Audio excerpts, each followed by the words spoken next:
చంద్రబాబు నాయుడే ఒక వరద బాధితుడైతే ఇతను వరద బాధితుడిని అలా ఆదుకుంటాడు? కరకట్ట కింద ఆయన కొంప మునిగిపోయి వెళ్ళి కలెక్టరేట్ ఆఫీస్లో తలదాచుకున్నాడు. ఈయన వరద బాధితులను ఏ విధంగా ఆదుకుంటాడు? అసలు పూర్తిగా సమాచార లోపం. ఇంత పెద్ద ఎత్తున వరద వస్తున్నప్పుడు ఒక వ్యవస్థ ఏం చేస్తుంది? ఇరిగేషన్ డిపార్ట్మెంట్ ఏం చేస్తుంది? పంచాయతీ శాఖ ఏం చేస్తుంది? కార్పొరేషన్ ఏం చేస్తుంది? పోలీస్ సిబ్బంది ఏం చేస్తుంది? ఎన్డీఆర్ఎఫ్, ఎస్డీఆర్ఎఫ్ ఇవన్నీ ఏం చేస్తున్నాయి? ముందు సమాచారం ఎందుకు లేదు? పై ఎత్తు నుంచి నీళ్లు వస్తున్నాయి. అక్కడ శ్రీశైలంలో మీరు డ్యామ్లు గేట్లు ఎత్తేసిన తర్వాత నాగార్జున సాగర్ రావడానికి దగ్గర 12 గంటల టైం పడుతుంది. ఈ లోపల మీరేం చేయాలండి? నాగార్జున సాగర్లో ఉన్న నీళ్ళన్నీ ఖాళీ చేసేయాలి. ఖాళీ చేసిన తర్వాత ఆ నాగార్జున సాగర్ నీళ్లు కృష్ణా బ్యారేజ్ రావడానికి దగ్గర 18 గంటల టైం పడుతుంది. ఈ లోపల కృష్ణా నదిలో ఉన్న నీళ్ళన్నీ ఇక్కడ ఖాళీ చేసేయాలి. ఈ రకంగా ఒక సమన్వయంతో ఇరిగేషన్ డిపార్ట్మెంట్ ఒక సమన్వయంతో ఈ వరద ముప్పుని తగ్గించే ప్రభావం తీవ్రతను తగ్గించే ఆలోచన చేయాలి. అదేం లేకుండా నిమ్మకి నీరెట్టినట్లు పోయేది ప్రజలే కదా అని చెప్పేసి కనీస సమాచారం లేదు. వైఎస్ఆర్ కాలనీ మొత్తం మునిగిపోయి శవాల దిబ్బగా మారింది. వైఎస్ఆర్ కాలనీ లోతట్టు ప్రాంతాల్లో మీరు అప్రమత్తం చేయవలసిన అవసరం ఉందా లేదా? ఎందుకని అప్రమత్తం చేయలేదు? అప్రమత్తం చేయకపోవడం వల్లే కదా ఈరోజు అన్ని లక్షలాది మంది నీళ్ళలో చిక్కున్నారు. శవాల దిబ్బ మీరు ఆ నీళ్లు ఉధృతి తగ్గితే, ఆ నీటి మట్టం తగ్గితే మీరు అలా నడుచుకుంటూ వెళ్తే అలా కనబడుతుంది. ప్రతి సందుకు ఒక శవం కనిపిస్తూ ఉంటుంది. ప్రభుత్వం అన్ని విధాలుగా అండగా ఉంటాం పేద ప్రజలకు అని చెప్తా ఉన్నారు కదా వరద బాధితులు. రండి, ఎవరైతే ప్రజలకు మేము అండగా ఉంటున్నామని ఎవరైతే చెప్తున్నారో వాళ్ళు స్వయంగా రండి. వైఎస్ఆర్ కాలనీకి రండి. విజయవాడ భవానీపురం ప్రాంతంలో ఉన్న జోజినగర్ రండి. విజయవాడ భవానీపురం ప్రాంతం చెందిన ఊళ్ళనగర్ ప్రాంతం రండి. అసలు వాళ్ళు కనీసం మంచినీటి సౌకర్యం లేదు.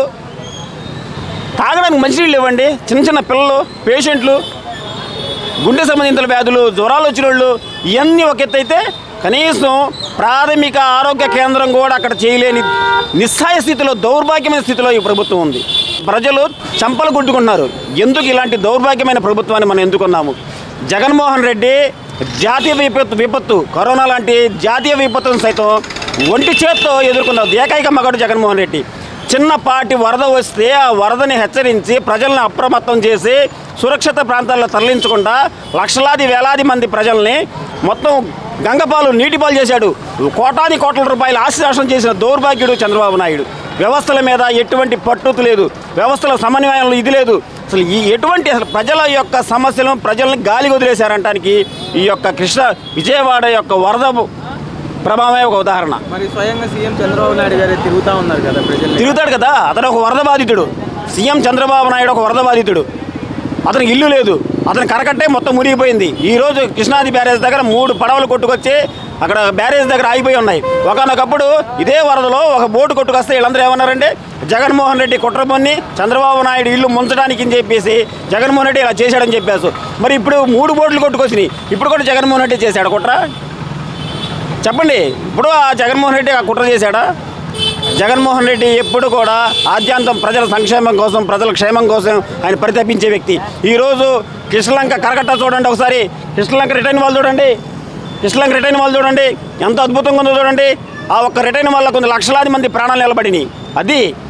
అది దిక్సు భవిష్యత్తు వచ్చే ప్రమాదాల మీద ఒక అవగాహన వ్యక్తి చేసే బృహత్తర కార్యక్రమం ఆ రకంగా ఉంటుంది. ఇలాంటి దౌర్భాగ్య ముఖ్యమంత్రి ఉన్నంతకాలం ప్రజలకు కష్టాలు వస్తూనే ఉంటాయి. ఎన్ని కష్టాలు వచ్చినా సరే ఈ ముఖ్యమంత్రి, ఈ చంద్రబాబు నాయుడు స్పందించడు, ప్రజల యొక్క సమస్యలకు గాలి వదిలేశాడు. మరి నిన్న జగన్మోహన్ రెడ్డి గారు కూడా చెప్తా ఉన్నారు ఇది మ్యాన్ప్లేట్ కావాల్సి వీళ్ళకి తెలిసి సమాచారం కాకపోతే ప్రజలు. నేను చెప్పేది అదేనండి. ఇది పూర్తిగా మానవ తప్పిదం. పై ఎత్తు నుంచి వస్తున్న వరద ఇక్కడ సామాన్య ప్రజలకు ఎలా తెలుస్తుంది? శనివారం రోజు సాయంత్రం 5 గంటలకు తెలిసింది అక్కడ నుంచి వరద వస్తున్న విషయం. ఈ శనివారం సాయంత్రం 5 గంటలకు వస్తున్న వరద మొత్తం లోతట్టు ప్రాంతంలో ఉన్న ఇల్లు మొత్తం ముంచడానికి దగ్గర 24 గంటల టైం పట్టింది. ఈ 24 గంటల టైంలో మీరు ప్రజలు ఎందుకు అప్రమత్తం చేయలేదంటే పూర్తిగా సమన్వయ లోపం. వీళ్ళ వ్యవస్థల మీద పట్టు లేదు. ప్రజల సమస్యలు, ప్రజల బాగోగులు, ప్రజలు ఏమైపోతే మాకెందుకులే, మేమైతే సేఫెస్ట్ ప్లేస్లో ఉన్నాం కదా. వాళ్ళు ఒక చిన్నడండి చంద్రబాబు నాయుడు వీళ్ళందరూ ఎంత ఎంత దాష్టికానికి ఎంత దారుణానికి ఒడిగట్టారంటే ఇక్కడ ఈ పరిసర ప్రాంతాల్లో కనీసం కమ్యూనికేషన్ వ్యవస్థ కూడా లేదు. ఇక్కడ ఏం జరుగుతుందో బయట ప్రపంచానికి అసలు సమాచారం కూడా లేదు. కనీసం అక్కడ ఒక మనిషి ఉన్నాడా, చచ్చిపోయాడా, బతికున్నాడా, ఏ స్థితిలో ఉన్నాడో అని చెప్పేసి కనుక్కోవడం కోసం ఒక ఫోన్ కాల్ చేస్తే ఫోన్ కూడా వెళ్ళలేని పరిస్థితి. సమాచార వ్యవస్థ కూడా నిర్వీర్యం అయిపోయింది. ఆరోగ్య వ్యవస్థ నిర్వీర్యం అయిపోయింది. సహాయ కార్యక్రమాలు అందించట్లేదు. ఈ ఎన్డీఆర్ఎఫ్ ఏమైపోయింది, నేషనల్ డిజాస్టర్ రెస్క్యూ ఫోర్స్ ఏమైపోయింది, స్టేట్ డిజాస్టర్ రెస్క్యూ ఫోర్స్ ఏమైంది, ఎస్డీఆర్ఎఫ్ ఇవన్నీ ఏమైపోయాయి? వీళ్ళందరూ నువ్వు ఎందుకు సమన్వయం చేయలేకపోయావు? ఏం చేయడానికి డ్రోన్ల ద్వారా ఎంతమంది నువ్వు ఫుడ్ పంపిస్తావు? డ్రోన్ల ద్వారా నువ్వు ఎంతమందికి ఫుడ్ పంపిస్తావు? కేవలం కెమెరాల కోసం, టీవీలో పబ్లిసిటీ కోసం మొత్తం ఆంధ్రప్రదేశ్ ఇతర రాష్ట్రాలకి నరేంద్ర మోడీ తను ఎక్కడ సెంటిస్తాడో అని చెప్పేసి ఒక ఉద్దేశంతో నేనైతే ఆ ఒక వరద ముంపుని తీవ్రంగా ఎదుర్కొన్నాను. ప్రజా సమస్యలను నేను చాకచక్యంగా పరిష్కరించను అని చెప్పుకోవడానికి కోసమే అని చెప్పేసి ఇలాంటి జిమ్ముక్కులు చేస్తున్నాడు చంద్రబాబు నాయుడు. ఇలాంటి జిమ్ముక్కులు చంద్రబాబు నాయుడు జిమ్ముక్కులు తెలియని వాళ్ళు ఎవరు లేరు. కేవలం పబ్లిసిటీ కోసం అర్ధరాత్రి నువ్వు వచ్చి పర్యటన చేసి ఏం చేస్తావండి? జగన్మోహన్ రెడ్డి గారు అంత పెద్ద కరోనా వచ్చిన ఏ రోజు నుంచి బయటకు వచ్చాడా? బయటికి రాకుండానే యావత్ జాతీయ విపత్తు కరోనా ప్రపంచం మొత్తం అల్లాడిపోయింది. కానీ ఆంధ్రప్రదేశ్ మొత్తం ప్రశాంతంగా పడుకుంది. అదండి విజన్ ఉన్న నాయకుడు అంటే జగన్మోహన్ రెడ్డి. అలాంటి జాతీయ విపత్తుని ఒంటి చేత్తో ఎదుర్కొన్న దమ్మున్న లీడర్ వైఎస్ జగన్మోహన్ రెడ్డి. కొద్దిపాటి వరదను కూడా ఎదుర్కోలేని దౌర్భాగ్య ముఖ్యమంత్రి ఎవరు ఉన్నారంటే ఈ చంద్రబాబు నాయుడు. మరి పవన్ కళ్యాణ్ జాడ ఎక్కడ అసలు లేదనేసి కూడా ఎవరు రారండి? పవన్ కళ్యాణ్ రాడు, పురంధేశ్వర్ రాదు, చంద్రబాబు నాయుడు రాడు. వీళ్ళందరూ కేవలం ఓట్ల కోసం అయితే వస్తారు. జగన్మోహన్ రెడ్డి గారి మీద దుమ్మెత్తి పోసేయడానికి కొంత వస్తారు. లేనిపోని నిందలు వేసి ఎట్టకొట్ట అబద్ధాలు చెప్పి మభ్యపెట్టి మాయ చేసి వాళ్ళు ఓట్లు దండుకోవడం కోసం వేసి వస్తారు. ఈరోజు వైఎస్ఆర్ కాలనీకి వెళ్ళండి. మైలవరం నియోజకవర్గం వసంత కృష్ణప్రసాద్ ఎమ్మెల్యే అక్కడ, నీ టీడీపీ ఎమ్మెల్యే వెళ్ళండి ఒకసారి. వెళ్ళి తరిమి కొడతారు, వీళ్ళని వెంటాడి కొడతారు. ఆ వచ్చిన వరదలో ముంచెత్తి సాగొట్టేలాగా ఉన్నారు. అక్కడ అగ్రహవేశాలతో ఉన్నారు. తాగడానికి నీళ్ళు లేవు, తినడానికి తిండి తర్వాత తాగడానికి నీళ్ళు లేవు. ఒక్కొక్క బాత్రూంలో దగ్గర 20 నుంచి 30 మంది వెళ్ళి ఆ బాత్రూమ్ ఉపయోగించే పరిస్థితి. ఆ వరద నీళ్ళని వడగట్టి కాచి చల్లార్చి పటికేసి అది కొంచెం ప్యూరిఫై అయిన తర్వాత అవి తాగుతున్నారండి. అసలు ఈ నెట్వర్క్ పనిచేస్తే ఇక్కడ జరిగే భాగవతం మొత్తం బయట ప్రపంచాన్ని తెలిసిద్ది. నెట్వర్క్ లేదు. ఏదైనా వాట్సాప్ ద్వారా సమాచారం అందించామన్నా లేదు, ఫేస్బుక్ ద్వారా ఇతర సోషల్ మీడియా మాధ్యమాల ద్వారా ప్రపంచాన్ని తెలియజేద్దామంటే ఎటువంటి నెట్ సౌకర్యం లేదు. నెట్ సౌకర్యం పక్కన పెడితే కనీసం ఫోన్ చేసి అక్కడ ఉన్న ఆ తల్లిదండ్రులు, ఆ బాధితులు, కొడుకులు, ఆ పిల్లజల్ల ఎలా ఉన్నారో, మీరు ఎలా ఉన్నారో కనీసం తెలుసుకోవడానికి కూడా అవకాశం లేకుండా చేశారు ఈ వ్యవస్థ. సమాచార వ్యవస్థ లేకపోతే ఎంత దౌర్భాగ్య పరిస్థితి అండి. ఏమైందండి? మనకు తుఫాన్లు వచ్చి మొత్తం విద్యుత్ స్తంభాలు కొట్టుకెళ్ళిపోయినాయా? టవర్లన్నీ కూలిపోయినాయా? మొత్తం నీళ్లు మొత్తం నేలమట్టం అయినాయా? ఏం జరిగింది? విజయవాడ నగరానికి ఏం జరిగింది? పై ఎత్తు నుంచి వరద వచ్చి ఇళ్ళన్నీ ముంచేస్తే టెలిఫోన్ టవర్లు కూలిపోతాయా? విద్యుత్ వ్యవస్థ స్తంభించిపోయిందా? ఫోన్లు ఎందుకు పనిచేయట్లేదు? ఇది కేవలం కుట్ర. ఇక్కడ జరిగే యొక్క దారుణమైన స్థితిని ప్రపంచానికి తెలియకుండా ఉండటం కోసమే ఈరోజు ఈ సమాచార వ్యవస్థను మొత్తం ఆపేశారు. అక్కడ ఏం జరుగుతుందో, అక్కడ మనిషి బతుకున్నాడో చచ్చిపోయాడో తెలియాలి కదా. మా ఇల్లు ఉంది, మా ఇల్లు పూర్తి నేలమట్టం అయిపోయింది, పూర్తి మునిగిపోయింది. నాలాంటి వాళ్ళు ఎంతోమంది, నాకంటే బంధువులు ఉన్నారు కాబట్టి నేను సేఫెస్ట్ ప్లేస్కి వచ్చాను. బంధువులు లేని వాళ్ళు ఎంతోమంది ఉన్నారు. వాళ్ళ పరిస్థితి ఏంటి?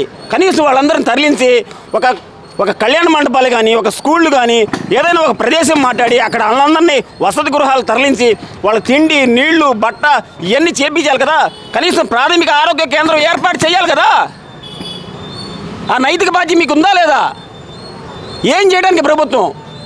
ఈ పోలీస్ వ్యవస్థ ఏం చేయడానికి? ఈ పంచాయతీ వ్యవస్థ ఏం చేయడానికి? కార్పొరేషన్ వ్యవస్థ ఏం చేయడానికి? వైద్య సిబ్బంది వైద్య వ్యవస్థ ఏం చేయడానికి? ఎవరి కోసం వీళ్ళందరూ? నువ్వు వెళితే మాత్రం నువ్వు సేఫ్ గార్డులు మొత్తం ధరించి పడవలో వెళ్తావే, మరి వాళ్ళందరూ మెడలోతు నీళ్ళలో అక్కడ ఉన్నారు. వాళ్ళ పరిస్థితి ఏంటి? ఎవరు చూస్తారు? దయచేసి ఒకటే చెప్తున్నాను, కేంద్రం కూడా ఈ విషయంలో కల్పించుకోవాలి. కేంద్ర ప్రభుత్వం ఈ విషయం కల్పించుకోవాలి. ఇక్కడ మరణ మృదంగం మోగుతుంది. ఆకలికి దప్పులకు అలమటించిపోతున్నారు. మరికొద్ది గంటల్లో శవాల దెబ్బగా మారే అవకాశం ఉంది వైఎస్ఆర్ కాలనీ. ఒక వైఎస్ఆర్ కాలనీ కాదు, ఊరుల నగర్, విజయవాడ నడిబొడ్డున్న ఊరుల నగరు, జోజి నగరు, ఇక్కడ కూడా చాలామంది ప్రజలు హాహాకారాలు చేస్తున్నారు. నీళ్ల కోసం హాహాకారాలు చేస్తున్నారు. దయచేసి కేంద్ర ప్రభుత్వం కూడా ఈ విషయంలో జోక్యం చేసుకోవాలి. ఈ రాష్ట్ర ప్రభుత్వానికి మొట్టికాయ వేయాలి. తక్షణమే కేంద్ర బలగాలు దింపి ఇక్కడ సహాయక చర్యలు చేపట్టాలని చెప్పేసి నేనైతే గట్టి కోరుకున్నాను.